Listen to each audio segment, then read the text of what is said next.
Okay, here's the translated and rewritten version, keeping in mind your specific instructions for length and style. If you've ever scrolled through social media and stumbled upon Indian street food videos, you've likely been taken aback, maybe even horrified, by sights of vendors handling food with their bare hands. Vats of oil blackened with age, and dishes that just don't look palatable. This begs the question, why does Indian street food get such a bad rap for being so unhygienic? What makes it seem so daunting, even to the point where you might avoid eating altogether? Is it truly as universally filthy as its reputation suggests? Before we dive into the details, let's acknowledge the appeal of Indian street food. People continue to eat it, and vendors continue to sell it in abundance. India is a massively diverse country, boasting a population of over 1.4 billion people, making it the most populous nation on Earth. It's a tapestry woven with thousands of ethnic groups, hundreds of religions, and countless regional variations. And just like its culture, the street food scene is a vibrant and colorful reflection of this rich diversity. According to the Food and Agriculture Organization of the United Nations, approximately 2.5 billion people worldwide consume street food every day. Keep in mind, those are figures that were compiled some years ago. The actual number is probably higher now, and India is undoubtedly one of the largest markets for street food globally. However, a significant issue arises. Alongside the allure, Indian street food often appears in videos with titles like "World's Most Horrific Food" or "You Won't Believe People Eat This." Scenes of vendors mixing food with their bare hands, murky dishwater, and food stalls located next to open sewers can be deeply unsettling, particularly for tourists. It can be downright terrifying, discouraging them from even considering a taste or experience. There are numerous reasons why Indian street food gets branded as unhygienic, and let's be honest, sometimes it really is. The first reason is rather straightforward. Population density makes maintaining cleanliness a real challenge. You see this in any densely populated area, whether it's the food stalls beneath apartment buildings or outside school gates. It's not just an Indian phenomenon. Any place teeming with people is inherently difficult to keep clean. India, being the most populous country on the planet, has major cities like Delhi, Mumbai, and Kolkata that are perpetually overcrowded. The urban infrastructure, especially in market areas, often struggles to keep pace with the rapid rate of urbanization. Consequently, street food stalls tend to spring up in areas lacking clean water and adequate waste disposal systems. Sometimes they're even situated right next to garbage dumps, contributing to unsanitary conditions.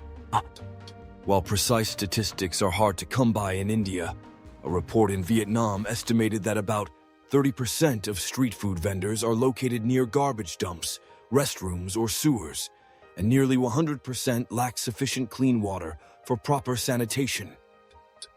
That's in Vietnam. And considering the observations from videos and travelers' accounts in India, the situation there is likely even worse. This is due to both the higher population density and a possibly less developed sense of public hygiene than in Vietnam. And frankly, Vietnam's not exactly known for its pristine conditions either. A classic image associated with Indian street food is that of vendors using their bare hands, with no gloves, to mix and serve food, often while sweating profusely. In India, eating with your hands is a cultural norm, especially within Hindu and Muslim families. However, when vendors use their bare hands to knead dough, stuff fillings into pastries, or even dip their hands into sauces, that becomes a different matter entirely. The cooking implements themselves are another major area of concern. Pots of frying oil that are jet black, pans encrusted with residue, and water containers used repeatedly without being properly cleaned are all familiar sights. Frying oil is frequently reused until it turns dark, potentially generating harmful substances that could cause cancer with long-term consumption.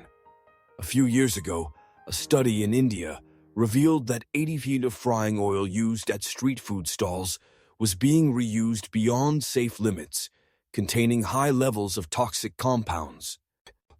Additionally, over 2.5 million cases of food poisoning are reported annually in India, a large portion of which are linked to unhygienic street food.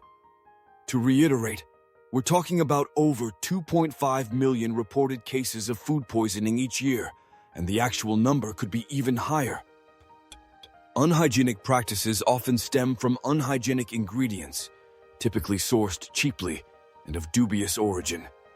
To maximize profits and minimize expenses, many vendors resort to using low-quality ingredients, wilted vegetables, stale meat, or improperly stored seafood. In India's hot and humid climate, food spoils quickly, especially without refrigeration or proper preservation, as everything is typically brought out to the streets and sold immediately. Some vendors even add unsafe additives like industrial dyes, preservatives, or even mix spoiled food with strong spices to mask the odor.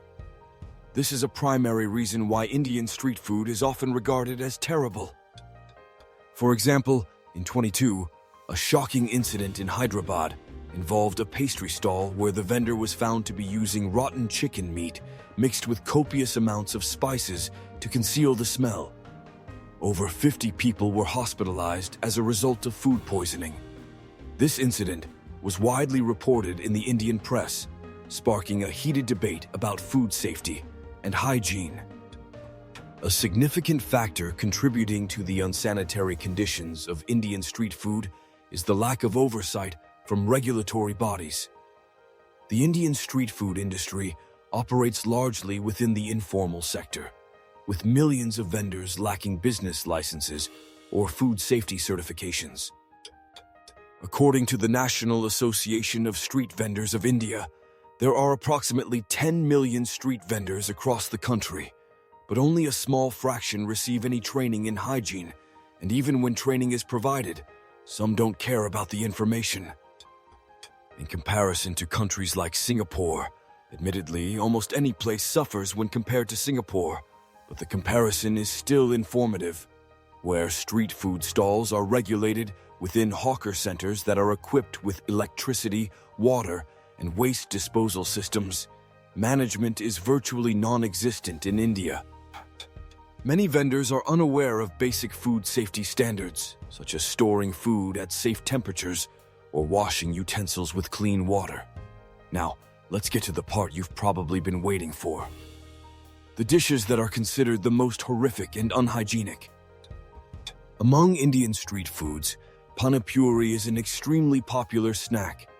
It consists of crispy, hollow, ball-shaped pastries filled with a mixture of potatoes, chickpeas, and a spicy, tangy water. When you bite into it, the flavored water bursts in your mouth like a flavor bomb. While it sounds delicious, this dish is heavily criticized for its hygiene issues. Why? The water used for Panipuri is often made from tap water that hasn't been boiled and is teeming with bacteria. Vendors often use their bare hands to stuff the filling and dip their hands into the water container, increasing the risk of contamination. That container is sometimes reused all day without being changed, becoming a veritable breeding ground for bacteria. Then there's chait, a savory snack made from fried dough mixed with potatoes, chickpeas, yogurt, and various spicy sauces. It's delicious, but prone to contamination because fresh ingredients like raw vegetables and yogurt aren't always stored properly. Many stalls also use tap water to make sauces or leave ingredients out in the open for too long, attracting flies. Some street food dishes feature animal organs like sautéed liver or fried brain. While considered nutritious by some Indians, these dishes can be off-putting to tourists, especially those from Western countries who aren't accustomed to eating organ meats. Hygiene concerns only exacerbate the issue. Organ meats spoil easily if not refrigerated, and many vendors prepare them in dirty pans with reused oil, turning the experience into a culinary nightmare. Additionally, street-vended beverages can be particularly problematic. Sugarcane juice and lemonade can easily cause food poisoning. If you've seen videos of how these drinks are made, they might even use their feet to press the ingredients, or if a machine is used, they are old and dirty. Meanwhile, there are some dishes that are made from yogurt or ingredients that have been left out for too long.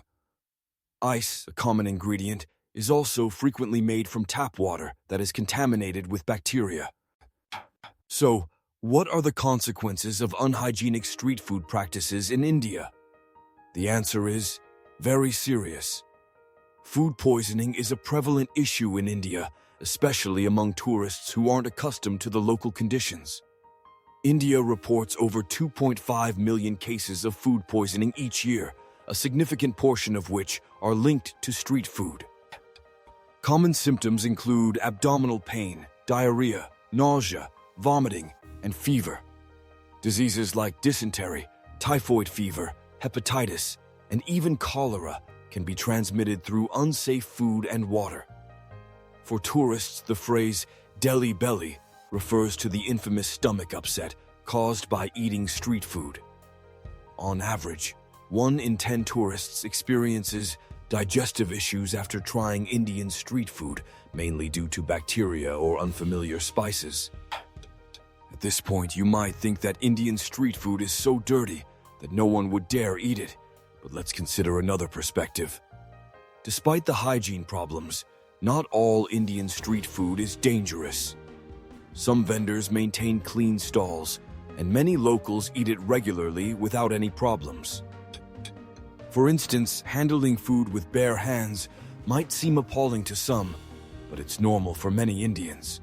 In India, eating with your hands is a cultural norm, and many vendors see using their bare hands as a matter of course.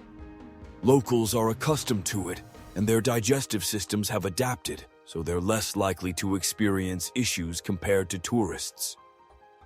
Despite the undeniable hygiene issues, Indian street food can be quite delicious and affordable, and the unique flavors from the various spices are what entice many to take the risk. Even with the risks, not everyone who eats Indian street food gets sick. Indians, with their accustomed digestive systems, often eat it freely. Tourists who choose clean and popular stalls can often enjoy the experience without worry. So, would you dare to try the dishes mentioned in this narrative? Thanks for your interest in this story. If you found it interesting, you can click the subscribe button and turn on notifications to share it. For now, goodbye.